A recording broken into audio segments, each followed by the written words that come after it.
Gege. So this is for athlete perception. Performance profiling helps show how athletes see themselves compared to their coach views them. In this profile, the athletes rates their motivation, discipline, and relax levels higher than the coach does, revealing clear mismatches. So the athlete feels motivated, rating themselves around 7 to 8 rating, which is ang 7 is for athlete perception, ang 8 is for coach perception. So, confident in their drive and commitment.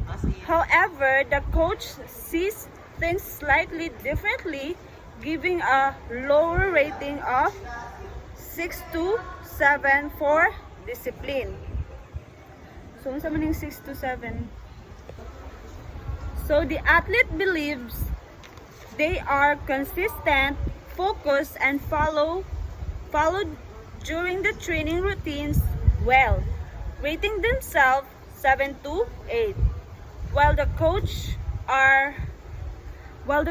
places them at 5 to 6. So regarding to relaxation, their ability to stay calm and under pressure. The athlete thinks they manage stress effectively, giving themselves a 6 to 7. But the coach sees room for improvement.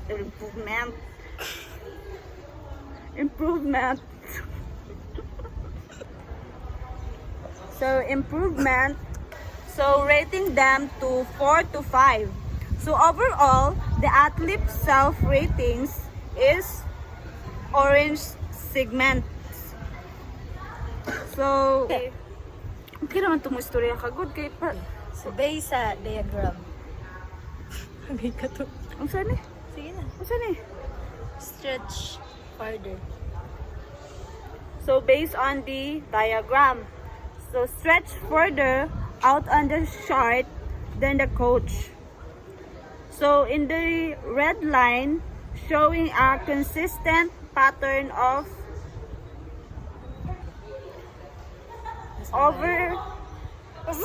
Pilit, okay? over destination. So in the red line, showing a consistent pattern of overestimation these areas. Napasalit. The next is the difference highlight the importance of open discussion between athlete and the coach. So by talking through this perception, they can better understand each other, set realistic goals, and work on the areas where gaps exist. This approach helps the athletes improve while ensuring the coach guidance align with the athlete's self-awareness. So in coach perception, performance profiling helps align. So in coach perception, performance profiling helps align. So in coach perception, performance profiling helps align coach and athlete's perspective, but discrepancies often arise. In this profile, clear mismatches exist in motivation, discipline, and relaxation, with the athlete's self-perception consistently differing from the coach evaluation. So for motivation, the coach rates the athlete 6 to 7, while the athlete self-assesses 7 to 8. In discipline, coach sees proficiency at 5 to 6 compared to the athlete's 7 to 8 self-rating. Regarding relaxed composure, the coach perceives a level of 4 to 5. whereas the athlete rates themselves 6 to 7. These gaps reflects a broader trend.